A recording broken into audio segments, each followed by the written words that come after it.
Did you know that if you're deficient in vitamin D, that can cause joint problems and joint aches and pains? If you want to know more about this, please stay tuned. My name is Dr. Zulqarnain Ahmed. I'm a GP in Bolton and I make videos about health and self-growth. Welcome to the channel.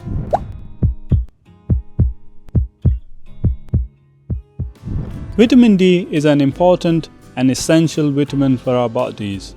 It helps regulate the calcium and phosphate in our bodies, and as a result it helps to maintain our joints, our muscles and our teeth. And it also has an important role in overall immunity. And if we are deficient in vitamin D, that it can cause all sorts of problems, starting from low immunity to unhealthy joints, pains in the joints, tiredness, fatigue, and even fractures. If children are deficient in vitamin D, it can cause specific disease of bones called rickets. And if the same problem occurs in adults, it can cause a disease called osteomalacia. The government advice here in the UK is that everyone should consider taking vitamin D supplements in autumn and winter months. However, some people are still at risk if they're frail or elderly, and if they're not able to go out and about, and if they're not able to go out in the sun. So they might still be at risk during the summer months, and they should consider taking vitamin D supplements. Before we talk about supplements, what food sources are good for vitamin D? Number 1, oily fish is a good source of vitamin D.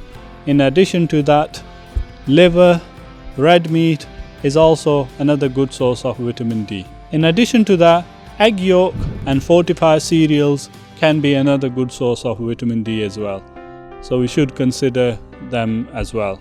And like we said before, children can also be at increased risk of getting certain bone diseases like rickets if they're deficient in vitamin D, so we should be more careful about them. And in some cases, you may need supplementation. If you are very low in vitamin D, then you might need some tablets which are very high in vitamin D, which you can get from your doctor. If you're concerned about it, you can go and speak to your doctor and have a test done where you'd actually know what levels of vitamin D you have, and doctor will be able to give you a prescription or some advice as to how much you should be taking.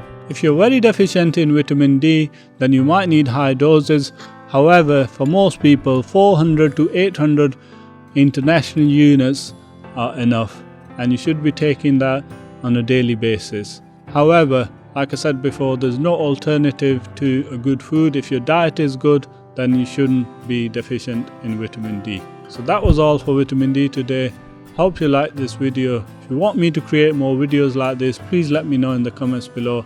Thank you very much for watching, and I'll see you in the next video. Bye.